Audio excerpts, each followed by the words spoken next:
Hello and welcome to another edition of WaveLab Workflows. My name is Justin Perkins.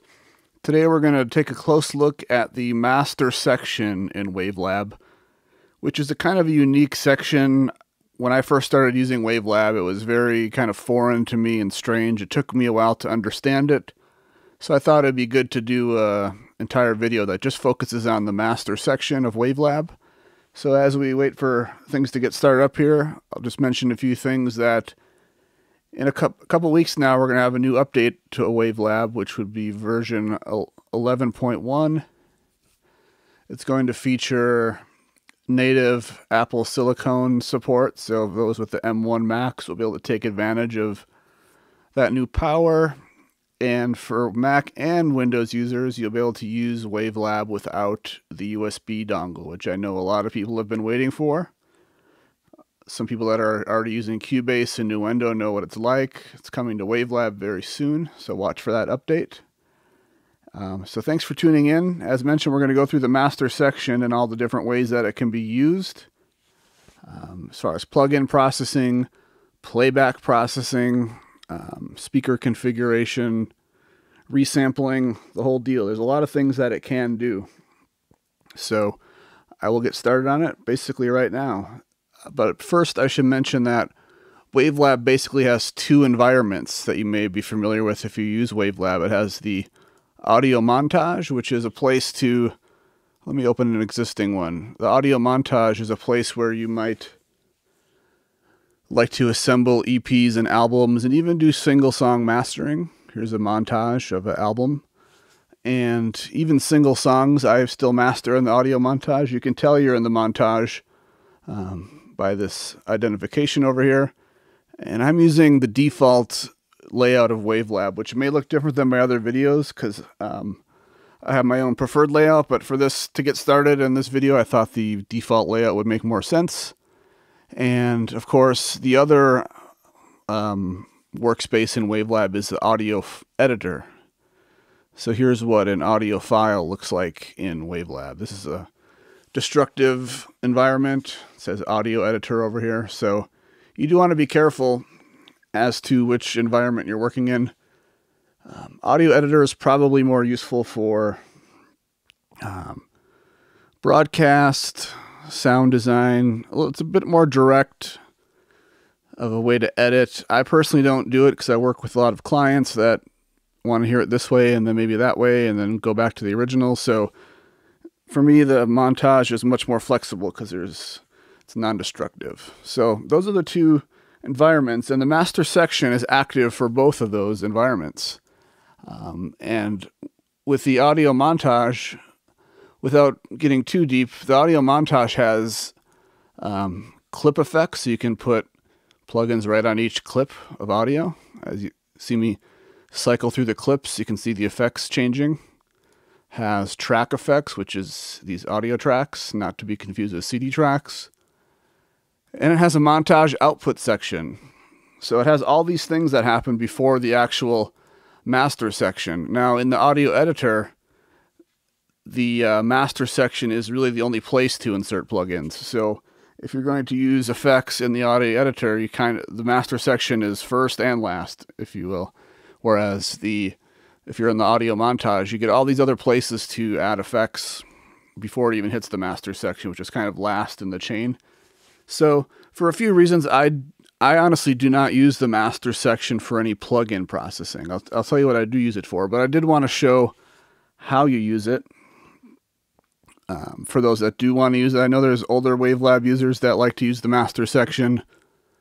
There's a number of ways to do the same thing in WaveLab, so I want to at least cover it for you. I just wanted to mention that I personally don't use the master section for any audio processing. I do use the playback processing, which we'll get to. Let's start with the audio editor because it's a little bit more direct. And a lot of the things I'm going to tell you about are true in both the audio editor and the audio montage. But one thing you need to be aware of is the master section is always running. So if you put some plugins in here, which I'm going to show you, whether you're playing the montage or this audio file, the audio is going to be going through that master section unless you bypass it. So you really have to be careful with the master section and kind of manage it as a separate entity or a separate thing to save and load and manage and watch, because then that's what kind of threw me off when I moved to WaveLab from, Pro Tools and Waveburner, is I was not used to having this extra master section that's kind of after my session that I have to think about and manage and save and load and things like that. So that's sort of what drove me away from using it for anything too serious, but it is there. But let's start with the just the audio file in the audio editor. And I want to open up a 96K file just because I don't want my sound card to be switching sample rates all the time and something go wrong. So, all right, 96K montage, 96K audio file. So let's just go from the top down. The first thing you're going to see, I'll get to this menu stuff in a little bit, but the first, I guess, actual part of the master section is the effects section, which is kind of logical. And the effects section is where you can insert plugins. And as of WaveLab 11, I believe, it's upgraded to 16 slots. So even though you only see 2 slots here, as you add a plugin, a new slot will appear. So you can add up to 16 plugins, and this area will just kind of keep growing. I've never actually used all 16 in real life, but I did test it out so I could tell you the correct number. That 16 is the maximum amount of plugins you can put in there. So that is kind of where you would put your plugins, and if you right click or just use the plus button, you can see all your plugins that are available to put in. I have mine sorted by developer name, and you can do things. Obviously you can bypass the effects. I'll get to some of these more details as we go through it, but the first section is the effects section, and I guess that's pretty self-explanatory. After that, we have the resampling section. And the resampler is something you're probably familiar with if you do mastering, because you a lot of times we work at higher sample rates, but we have to deliver lower sample rates for the final deliverables. And there's a few ways to do this. I prefer to render everything from the montage at the highest sample rate and use an external sample rate converter and have WaveLab recreate the audio montage at the lower sample rates for me, because I like to lock everything in at the highest sample rate and convert and then render the files from there. That way I can just check that everything is rendered correctly and processed correctly. And I've demonstrated that in my previous videos, so if you want to know what I'm talking about, you can go back and watch some of those. But I don't really use the resampler in my actual work, but let's say you wanted to use the resampler. As you can see, this audio file is 96 kilohertz, 96K. It's a high resolution file. If there's a few reasons to use the resampler. One would be if your audio interface only does, say, 44.1K, which would be rare, but more realistically, you'd want to be, delivering files at that sample rate. So let's see here. We can open this up. And here's the resampler section. We can choose any sample rate. So right now the resampler is bypassed. It's not enabled. And when I hit play, let's go to my audio interface. You can see that it says 96 kilohertz in the, I could see it on the actual front panel, but you can't see, I don't have a camera, but you can see in the device settings that it's 96 kilohertz. If I enable the resampler and set it to 44.1, let's watch what happens in the settings here.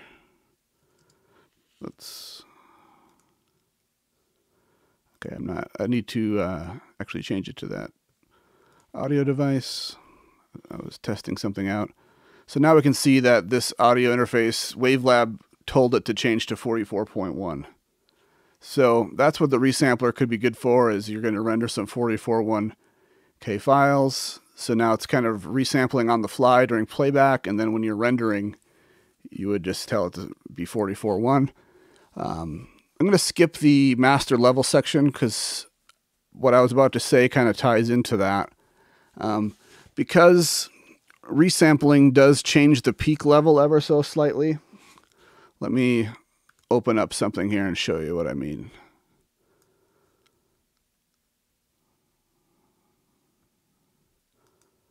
Let's say I am mastering this single. Let me get rid of this EQ. I don't really work this way, but some people do. Let's say I'm mastering this song, and let's say my peak ceiling is minus 0.1, which some people do. I'll get rid of all this stuff to simplify. We can kind of see here that when I'm at 96K, the peak levels are reading basically minus 0.1. As soon as we enable the resampling,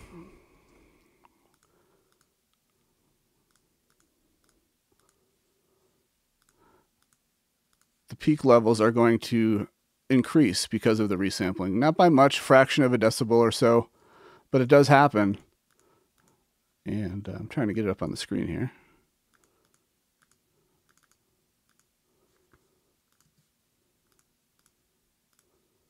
There it is. So now we're resampling to 44.1. And as I push it louder, let's try to push it louder, really loud. We might find that the peaks, especially if we turn on the true peak metering, they're reading over 0. So the whole point of the final effects and dithering section is, because of the resampling, we need to perhaps manage the peak level. It's optional. Some people just let it clip and let it fly. I'm going to answer a question here. WaveLab 12 is not in the picture right now, so the update will be, if you use WaveLab 11 right now, there'll be a free update to version 11.1, and that will use the new licensing system. So there's no cost. WaveLab 12 is still far out in the distance, so that is my answer to that. So anyone that's using WaveLab 11, in the next few weeks, you're going to be able to use it without the USB stick with the new license system. So back to this. So the final effects section is a place where you might want to put some kind of true peak limiter to manage these peaks. Yeah, I like to use this particular one, and maybe we can set it to minus 0.1. And now you're going to notice that even though I'm pushing this super loud and resampling it, the peaks are now managed again. It's not clipping. And then, of course, you need to, dither is usually the very last thing you want to do after all your processing is done, including, sample rate conversion, any sort of digital changes. Dithering is the very last thing, so maybe you'd want to insert a dither plugin. And you can see this one's set to 16-bit already. So that's what that section is for. And by design, there's only a few plugins available in this section. And I've had people wonder why that is. And this is something you can control, but by default, only a few plugins are available. So if you go to the Preferences area, Preferences, Plugins, and you look at any of your plugins, let's say I wanted the bit depth meter, this particular meter, to be there. It already is there. But basically, you can go to any plugin that you want and say, please be available in the final effects dithering slot, which is equal to this column right here, final. So if I were to select Pro Q3, and now I go to this section, maybe I have to get out of here. It should show up as an option. Let me maybe make room for it. Now we can see Pro Q3 as an option in this section. So you do have to go in and tell certain plugins to be available there, because since it's sort of designed for, you can put any plugin there, but since it's designed for final effects and dithering, by default only a few certain plugins are available there. And that's going to be the same as true with the playback processing section, which I'm going to get to next. So, just to kind of regroup here, we have your main plugins you can put here, EQ, limiter. You can resample if you want to. You can then do your final limiter, some sort of peak limiter, just to catch any new peaks from the resampling, and then, of course, dithering. And that's why there's only 2 plugins available there. Now, the playback processing section is perhaps my favorite part of the master section, and it is the only section I use in my day-to-day work.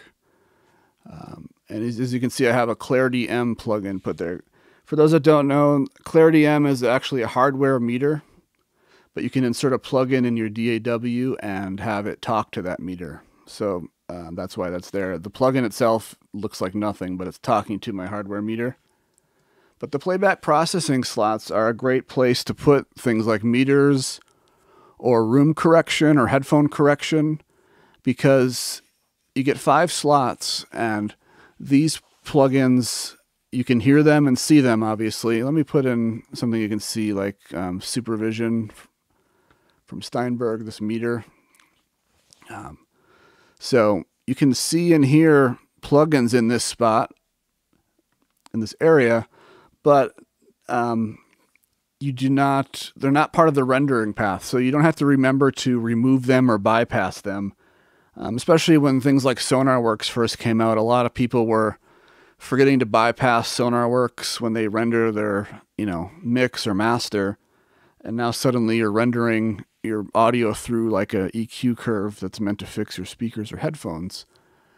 So playback processing is not in danger of being in the rendering path at all. You can put anything you want in here, and you'll hear it on playback, but it won't be rendered, which is great for meters, correction software, things like that. And the other nice thing is any plugins in this spot they don't influence the metering of WaveLab.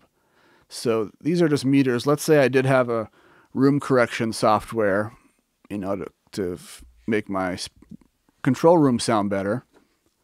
That's not something you want to be influencing your mastering meters, because that's going to just throw everything off. So that's the other kind of beauty of the playback processing slot, or the sections. You get 5 slots, is it doesn't influence your metering at all. So great place for things like that, And with the settings I use, I'm going to get into them soon, but I have it, since I don't use this master section for any processing, I just have WaveLab set, so anytime I open WaveLab, Clarity M is already loaded up and ready. I don't have to reinsert it every time for every project. Like any metering that I want is just already loaded when I open up WaveLab. So it's a nice little feature, so you don't have to keep adding your meters and rearranging them. And then the last section on the bottom is the speaker configuration. Now, I don't use Cubase, but it's my understanding that Cubase has a very elaborate control room section. WaveLab. Oh, the other thing that I'm going to jump back to playback processing. Steinberg makes the Encoder Checker. So this is a place where you could maybe check how your audio sounds as an MP3 or Ogg Vorbis, which is what Spotify uses. I got a little error going on here, but this lets you kind of audition the original sound versus, what it could sound like on Spotify or Apple Music, things like that. And the playback processing slot is a great place to put that meter or that plugin, because again, you can hear it, but there's no danger of it being, on your rendered audio when you're done and ready to send it out. So that's another plugin. And again, by design, there's only a few plugins available here, but you can add anything you want. You could add, some people have some third-party AB plugins, things like that.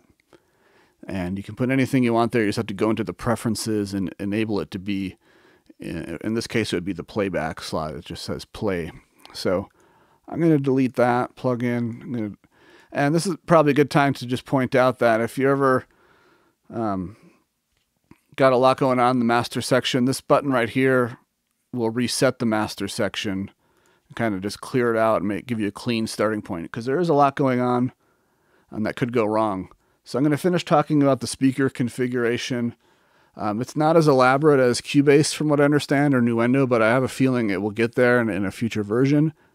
But the speaker configuration, I helped somebody set this up the other day where they wanted outputs 1 and 2 of their interface to feed their, their speakers eventually, and outputs 3 and 4 to feed their headphone amp. So to do that, I have to change to a different interface here.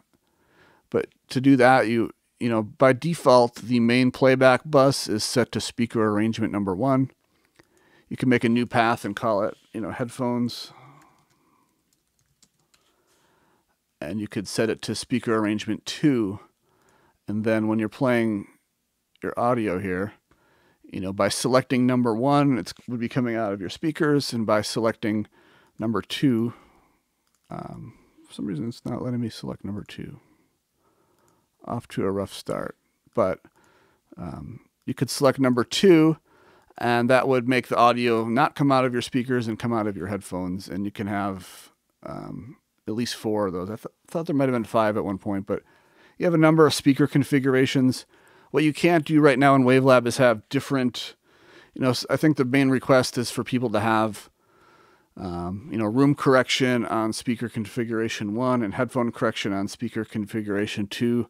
I think that's going to come in a future update because it's been requested, but it's not possible now. Sounds like it is possible in Cubase. And then the other thing to be aware of is this little knob right here, because you probably want that to be at 0. You can use it to control the level of your speakers. I would find that to be a little dangerous because with the one wrong click, you might be going full blast into your speakers, and that could be a problem. But be aware that it's there. You can, on Mac, you can command click on it and it snaps to 0.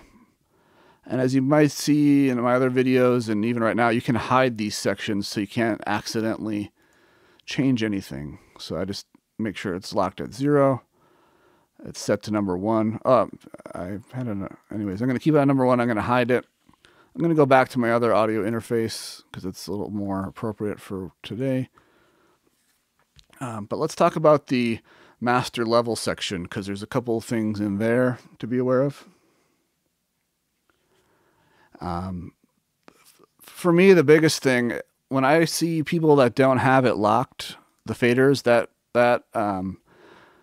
scares me a little bit. I get nervous for them because all it takes is one accidental drag of the mouse over the faders on your fingers, and now suddenly you're not at 0 anymore. And this is kind of your reference to the real world. So you kind of pretty much always want your faders, master faders here, to be at 0 dB, in my opinion. I mean, you can do whatever you want, but I would think most mastering situations, you want these to be at 0 so that, again, it's your reference to the outside world. So I never have these not at 0, and I always keep the faders locked because now I can't accidentally bump them or anything strange like that. So if you never use these faders, I highly suggest locking them if they're not. Sometimes I see screenshots from people and the faders aren't locked, and it just kind of makes me a little nervous for them because it's not too hard to just bump it by a fraction of a dB. And now you're off. So the lock button is important. You can unlink the faders for whatever reason you want to do that. I don't know. There's probably some cases for it. This button turns on or off the true peak metering just in this section. I kind of showed you that earlier when I was resampling. I don't want to get into the difference between digital and true peak metering. True peak metering basically tries to estimate the analog waveform, what it's going to be. So it typically reads a fraction of a dB higher than the digital peaks. There's a lot more to it than that, but just be aware that you can do true peak or not true peak metering. So that is what that button does. This part is pretty cool, this section. This lets you hear a number of things. You can mix the audio to mono, and there's a little pop-up menu to help guide you. But obviously by default, you hear in stereo. You can mix to mono if you don't have a monitor controller that does that for you. You can mix to mono and then invert the right channel. So what this does is it kind of lets you hear the sides. I use this on my monitor controller. It has it built in where I can invert the phase and go in mono. You tend to hear more just the effects and what's cancels out, but you can do that right in WaveLab. You can listen to just the left channel, just the right channel, just the mid, or just the side. So you got a lot of nice monitoring options here. as far, a lot of people might have, or some people might have a monitor controller that can do this. So I personally never touch this because I do it on my monitor controller, but if I had a small, simple setup, it's nice to have these features. And before I forget, back in the effects section, you can also use this little button here to apply the processing just to the stereo. By default, it's a stereo. But, if you're using a plugin that doesn't have built-in mid-side processing, then WaveLab will do it for you. There's a particular plugin by Sonux that I like, but it's a little older. It doesn't have mid-side processing built in. So a lot of times it's a de-esser. A lot of times I'll set it to mid within WaveLab, and that lets me kind of de-ess just the center channel. So you can use this button here to process to apply the plugin processing just to the left, right, mid, side. You can do some effect sends, which I'm not going to get into. So that's a cool button to be aware of. You can solo effects. It's going to be hard for me to demonstrate without audio. I don't ever send music out of these live streams, but this might get the point across. So, and again, I would never do this in mastering, but I got a reverb followed by a really aggressive high-pass EQ. So you can see in the frequency analyzer that it looks pretty thinned out. And of course, but if I press this S button and solo just the first plugin, now you can see all the low frequencies come back. So I'm basically soloing and listening at just that plugin. So it's kind of nice to be able to solo a particular plugin sometimes if you want to hear just what a certain plugin is doing and sounding like. That's a nice little feature. Of course, we have the bypass, and we also have the process or the monitoring point. So, right by default, the meters just show you everything you're hearing. But if I wanted to send this, if I wanted to kind of cut it off here or even here to the metering, we can see that this button just sends the audio straight to the metering from this particular point instead of your whole chain. So that is a nice feature. Let's see, I'm just checking my list here. I covered the reset button and the faders, processing. Well, let's get into some of the menu stuff. I'm going to clear the master section again. And let's go through this menu up here at the top right, because it has some cool features. Number one is to hide plugin windows when the master section is not visible. I have that off by default, as you can see. And part of that is, let me show you my real layout here. This is my real layout. Since I don't use the master section for anything other than the playback processing, I have it hidden. It's floating, so I can press a key command and have it come back if I need to see it, if I need to check, just verify, what's going on in the playback processing slots. I can do that. But I have it hidden by default because that frees up more space because, here's the default view. And here is my preferred view. I just like to have a little more space, especially when I'm working on an album or something. So I have it floating and hidden. But this option would make it so that when the master section isn't visible, the plugin windows aren't visible. Now, for me, that would be bad because, I typically have the master section hidden, but that allows my Clarity M to remain visible when the master section is not. But since I don't do much there, I don't have to manage it too much.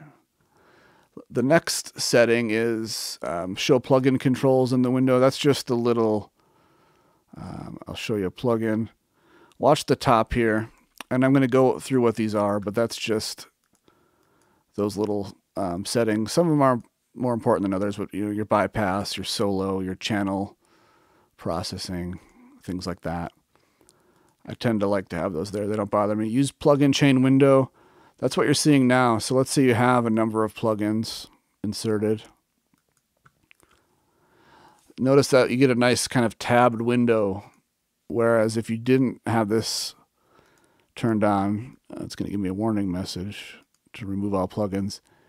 If you didn't have that turned on, you don't get the nice, let's see if it's, you don't get the nice window here. You kind of get a mess. I don't really care for this option because it gets to be kind of messy. But, you know, I don't want to see a big cluttered screen of plugins. I like the tabbed view. So I'm going to remove all plugins and turn that back on. So I like the plugin chain window.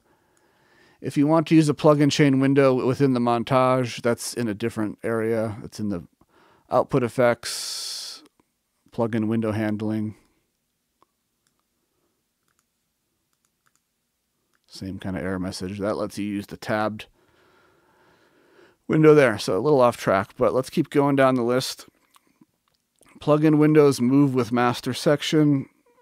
I don't find this setting to be particularly useful, but that's what that means. If you move the master section, the window moves along with it. I guess it's just a nice option to have. I can't remember if I had it on or off because I don't really move the master section. But below that is this is my favorite setting within the master section, restore last configuration at next startup. And this is what I was telling you, where I basically only use the Clarity M plugin. And because I have this setting right here enabled, restore last configuration at next startup, every time I open up WaveLab, Clarity M is just loaded, hidden, it's working. I don't have to think about it. It's almost like it's automatic and part of WaveLab. Again, you wouldn't want to use this setting if you're using the master section for plugins and things, because you obviously don't want to open a file and have the last settings you use for a different song be loaded, because it's going to sound weird. You may want a clean startup, so that's an optional thing. Pane visibility just lets you hide, you know, I can honestly probably hide the entire speaker configuration because I don't use it. And same with perhaps some other ones, but this lets you hide certain sections that you just may never use and don't want to accidentally change. Monitor 16-bit dithering. That's a unique feature to WaveLab 2, and it basically just, I don't use it much, but let me try to zoom into the description for you. It basically amplifies the quantization or dithering effect, so you can kind of hear what the dithering is doing and make decisions if you want to have a different dither type shape. It's kind of a nerdy setting that, to be honest, I don't really use it. It's nice. It's a cool feature to have when you're troubleshooting or auditioning new dithers, but it's not something I typically use on a daily basis. Rearrange, it's not self-explanatory, but this rearrange will kind of reconfigure the master section for you. As you can see, I have a stereo montage, I have stereo files, so there's two faders. If I were to open a mono file, say this mono test tone, I could press rearrange, and now I just have a single fader. So rearrange just sort of looks at the active file and decides, you know, what to configure. And the same would be true for multi-channel and surround. I'm not going to get into multi-channel and surround, but you know, if you had a 5.1 file, you'd see basically 6 faders here in the master section. It can adapt to whatever's open. So let me go back to a stereo montage actually and hit rearrange, and now we're back to stereo, 2 faders. So I'm going to lock the faders. They're at 0. And as you can see in my default layout, I keep these hidden.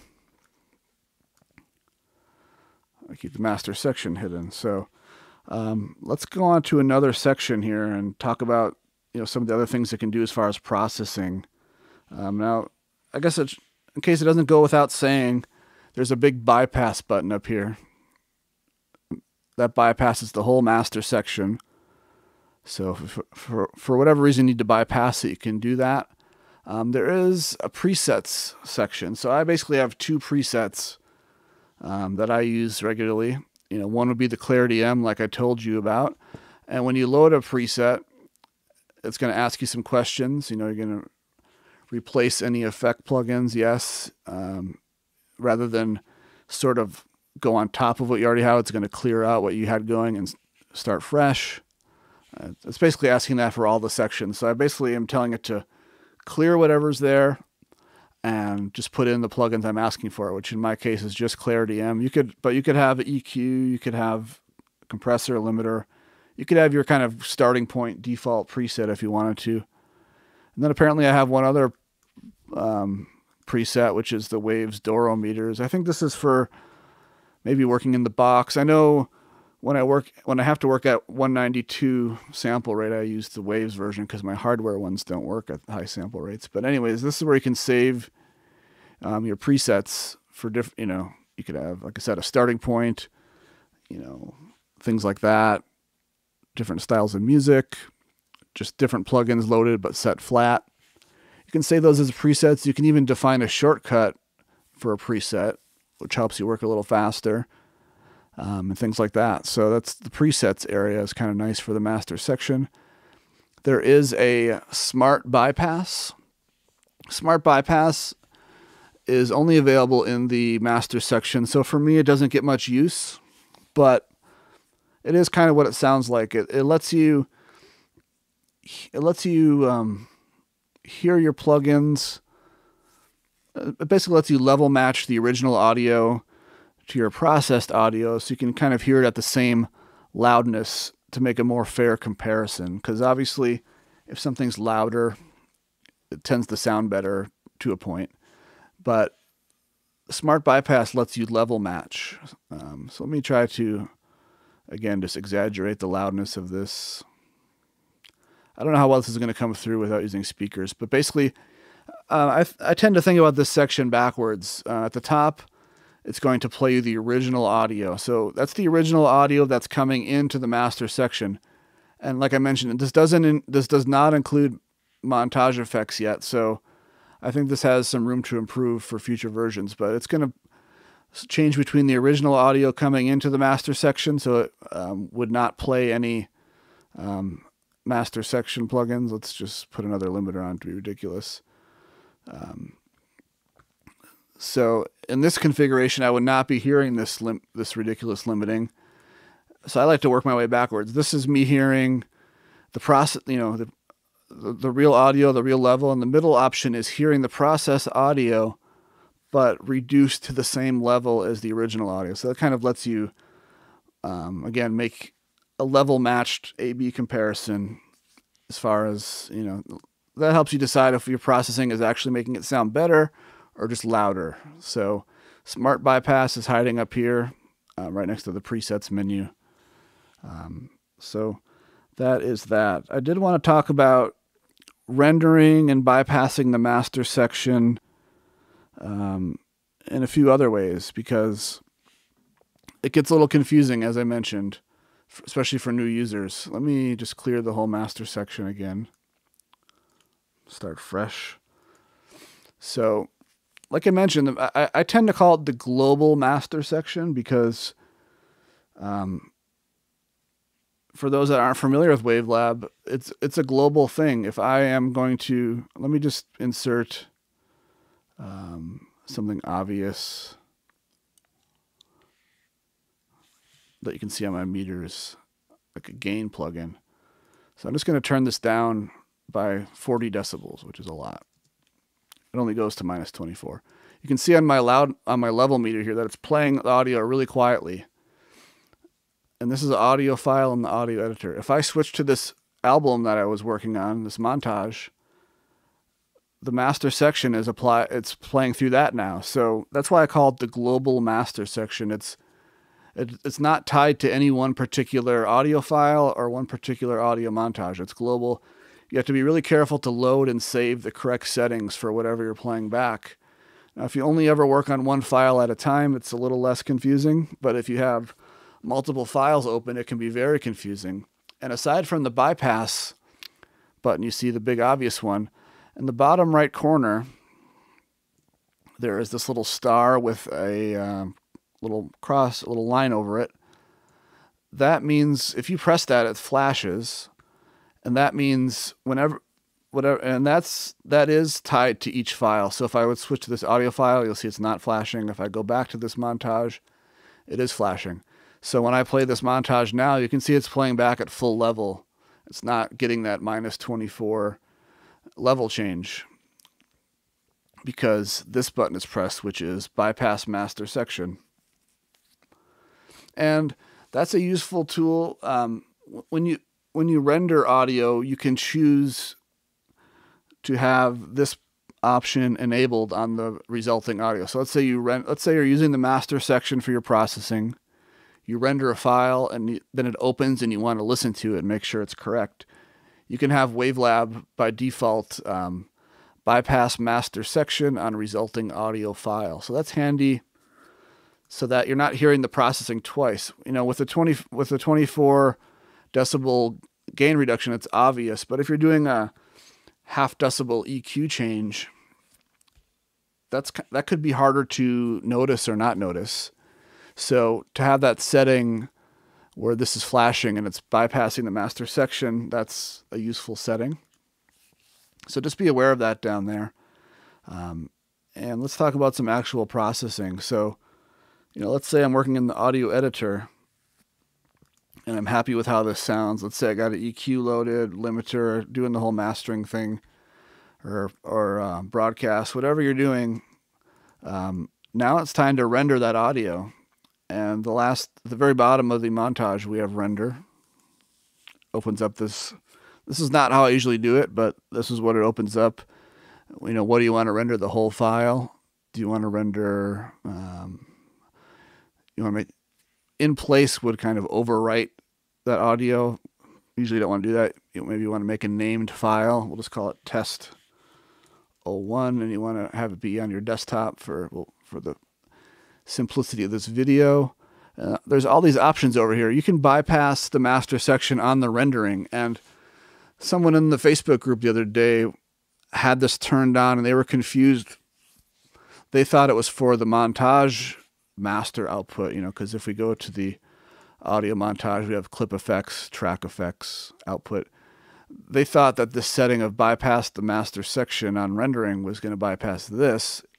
They had it on because they had no plugins there, just to be safe. They were going to bypass it.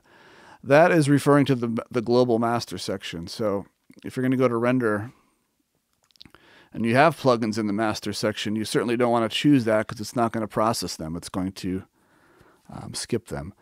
And I'm going to cover this kind of last, and this is how you save the master section settings to go along with your, whether it's just a standalone audio file or if it's the audio montage. We're going to go over how to save it so you can recall it, because it's not as simple as just reopening a Cubase session or a Pro Tools session and having all the settings come back. With the global master section of WaveLab, you have to, like I said, be a little bit more diligent and disciplined about saving and loading the master section. There are some autosave options, but it's best to just double check and be safe. But again, there's all these other rendering options, but I mostly want to talk about the bypass during the render, which you probably would not want to do. Ironically, I have it enabled because, again, I don't use any master section processing in my daily workflow. So I kind of have the opposite of that person. I bypass the master section on my rendering just to be safe, because there's nothing in here that needs to happen. It's just a little bit of a safety net. And then at the bottom, you know, you can have the resulting audio file open after you render it, which I think is a good idea, because you probably want to double check it before you send it out, make sure everything processed correctly, that you're happy with the sound. And then the bottom option here is bypass master section on resulting audio file, which I kind of talked about, but just to reiterate, that means when the file is rendered, the plugin will still be there. Well, let me just render it.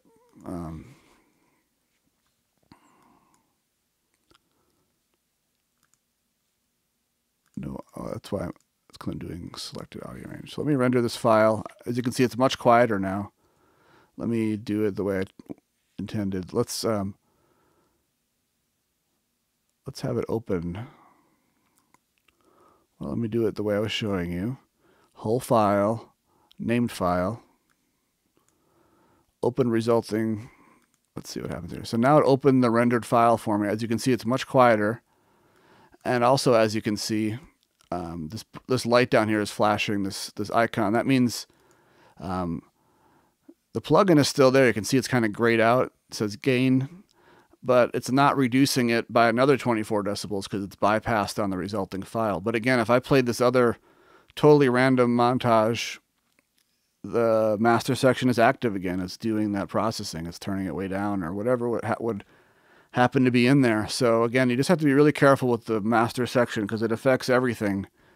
And it's just, for me, it's a little hard to get my head around. So when I'm doing a album or a single, all my plugins are inserted inside the audio montage so that when I close and open it, everything comes back. I don't have to think about the master section and think about if the correct settings are loaded, because due to the nature of the audio montage, these are just part of the session, kind of like you would expect in, again, Cubase, Nuendo, Pro Tools, any normal DAW. You know, all your plugins are stored within the project. You open it, it's no big deal.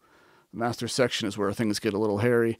And part of the reason, you know, I think older WaveLab users use this because I think it was version 8.5 or 8 when the montage output section was added. So prior to version 8.5 or 8, the montage didn't have a master output section. It only had clip effects and track effects. There were no lanes, of course. So when I first started using WaveLab, I had to use the master section kind of as my last stage, you know, a final limiter, dithering, that kind of thing. So I used it back in the day, but I had to be very careful with loading and saving it. And now I love the fact that the montage has the output section, because that's where I do my final, as you can see, my final limiter and, you know, eventually final dithering, and I just keep this empty. So let me talk about saving and loading presets here. So let's say I love how this sounds. Obviously I don't, because I'm just turning it down 24 decibels.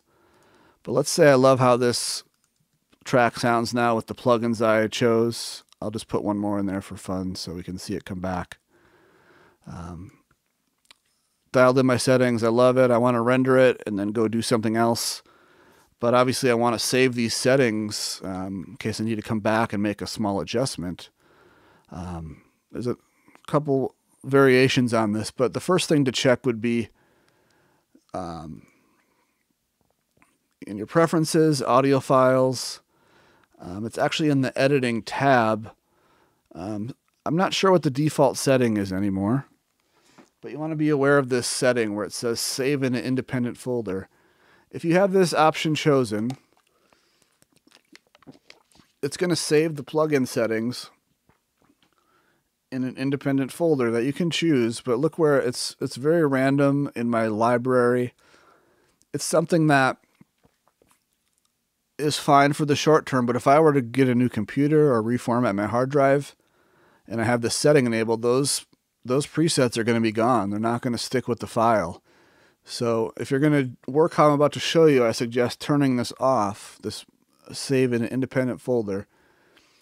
Turn it off and have the one above it on still, save related settings and companion file, because it's going to create a file called the VS file, which means nothing. I believe it stands for view settings, but it also stores the plugin settings. So let's go back to the file now that we have those settings dialed in, and you can apply shortcuts for this, but let's say I'm happy with the sound of this. I'm working again in the audio editor, something I don't normally do, but you may want to just work directly in the audio editor. That's your choice. You get less features and it's more destructive, but if you want to work in it, it's your choice. Let's say I love how this sounds. Again, I could do a shortcut, but I'll show you the slow way is to just press this star button. That's going to, come on now, that's going to save master section preset, and you get some choices, but you probably would want to save them all. Save effects, plugins, save resampling, save all your master section settings, basically.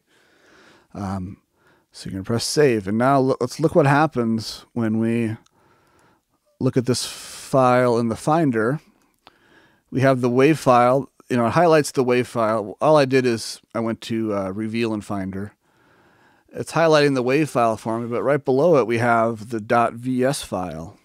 It's a very small file, nothing to worry about for storage. It's 5 kilobytes, 5.9 kilobytes. But this is where this file is storing all your master section settings. So let's say we render, we dial it in, we render a new file, we love it. We send it off to the client. We go do something else. We come back the next day and we want to make a little change. Well, again, and I mentioned your WaveLab, your configuration at next startup. But let's say, if you're using it in the way I'm talking about, you're probably going to want to start clean. So you got no plugins now. Let's say you open up this file. Now you'll notice, well, that was the one I rendered. You'll notice when I render this file, or when I open the file, sorry, what did I do here? I wonder if I processed it in real time as well. Well, I did screw this up. It was meant to be how it was originally allowed, but let's look past that. As you can see, when I open up the file, there's no plugins anymore. So you go back down here to the star and you say load master section preset. That's going to bring back those settings I had, the gain and the EQ and whatever else you'd want to do in mastering. So again, with standalone files, you have to load and save your master section kind of as a separate step. It's not going to do it for you. It's not really going to hold your hand and just save everything. So again, that's another reason why I don't care to use it, but some people do. And that's that. Now with an audio montage, it's a little different. And as you can see, I opened the audio montage and it's going to play through these plugins still, which is not what I want. Let's say I want to finish up this project. And I'm going to add, let's say we add Steinberg Master Rig as an effect. And just, we'll add a limiter just so we can see it come back. If I don't, now there is an auto save setting. If you go in here,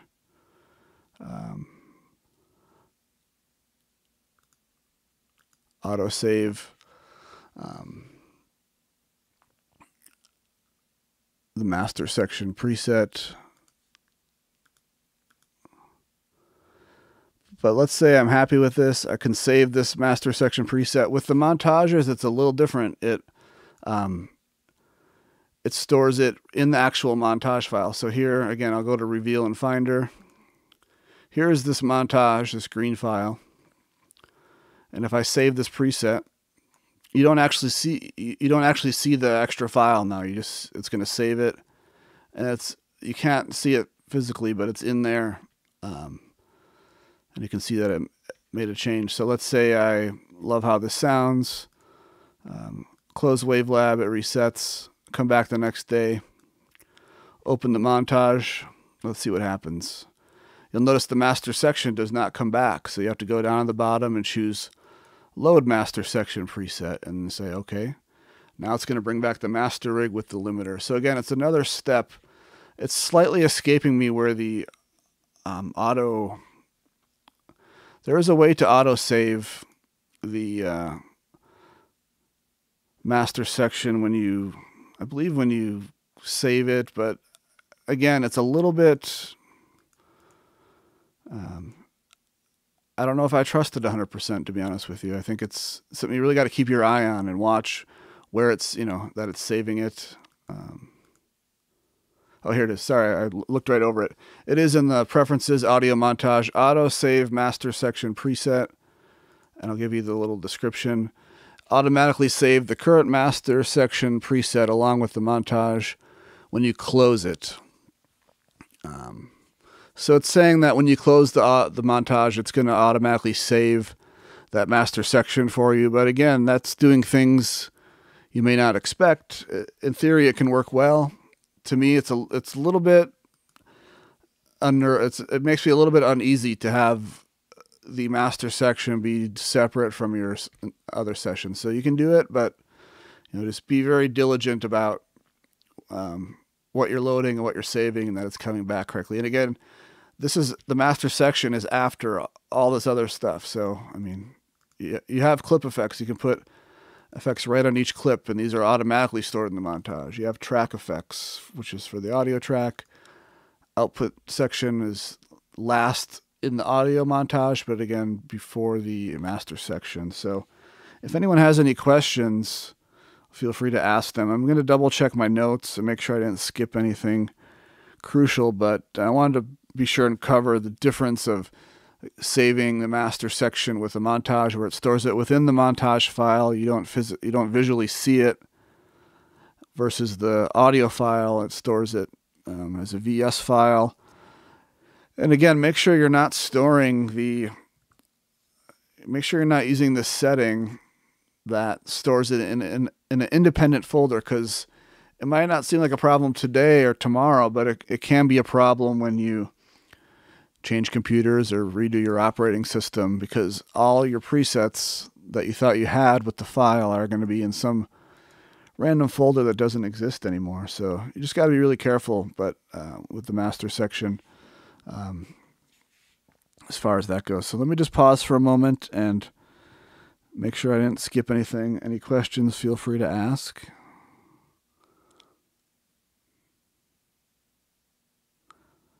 I could talk about live input rendering. That's technically part of the audio or part of the master section, so we'll talk about that. Let's talk about that then. Two things I would talk about. Within the montage, let's say you had a long effects chain, that you just kind of, maybe you were just roughing something in or experimenting, but now you like it. Let me do it with an empty clip. There's got to be one empty clip. Maybe. Well, I'll make one empty. Let's say you're working on a song or something and you come up with an effects chain that you like. I'm just being totally random here.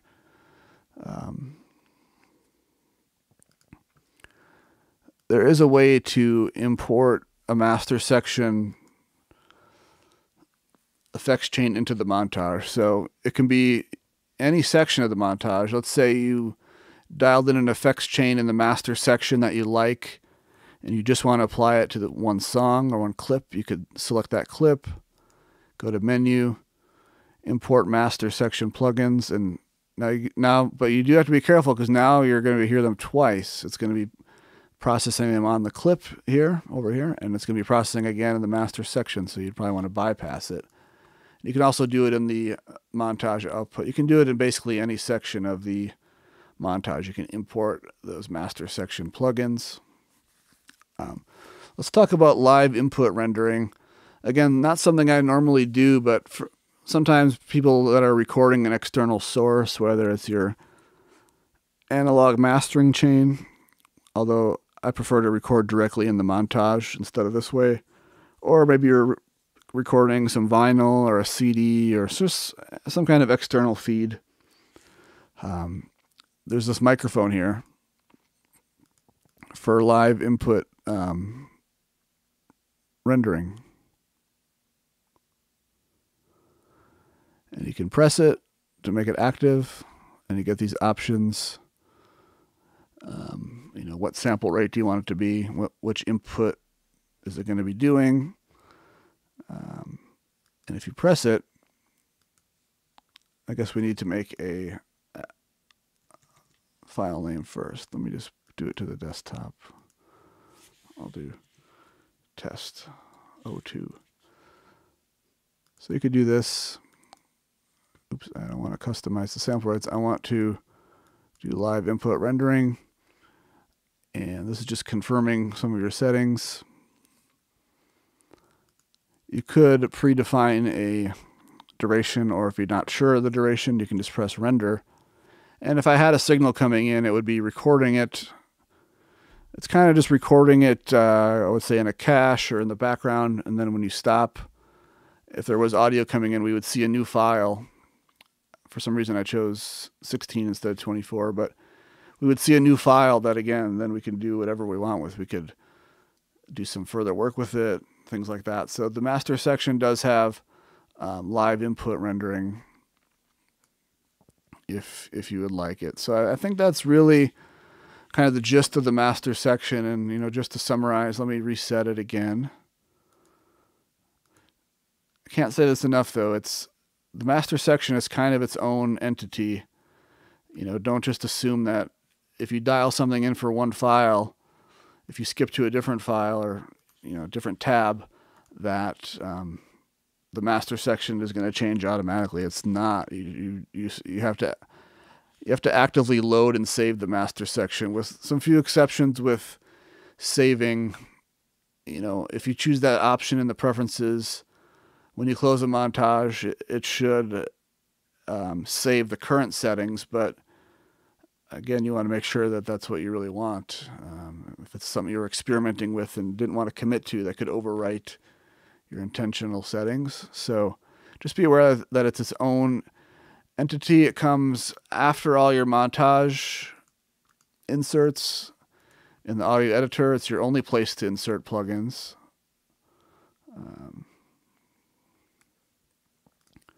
So if you're just in the audio editor, you can, and aside from plugins, I did a whole video on the audio editor versus montage, but we also had this process tab. So if you wanted to fade in, you could fade something in.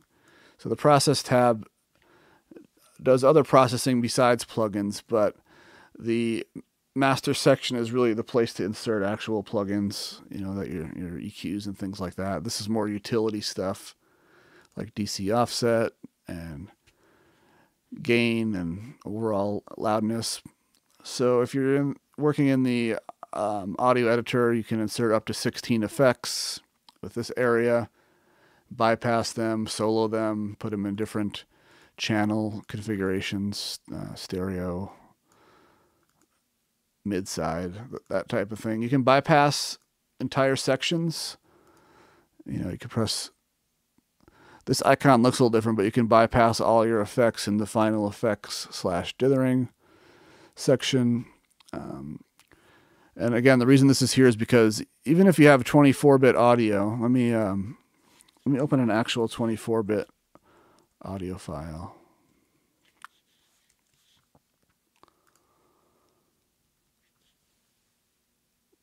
Trying to find one here. So here's a 96K file that's 24-bit. We can even see on the bit depth meter it's 24-bit. Let's say we need to resample it. Oh, there's an EQ in, that's why. Let me get rid of this EQ. Let's say all we want to do is resample it to 44.1. We could use the batch processor. There's a number of ways, but the reason the final effects and dithering slot exists is, let's say we resample this to 44.1. Watch what happens to the bit depth. Now it's 64-bit floating point, because just the resampling alone is going to increase the bit depth. And also, like I mentioned, the peak levels. Let's see what's happening there. It may not be enough to trigger any overs, but if your peaks were close enough to 0, the resampling could trigger an over or two. So that's, again, where you'd want to put some kind of final true peak limiter. I love this one. And again, your absolute final dithering to 24 or 16-bit.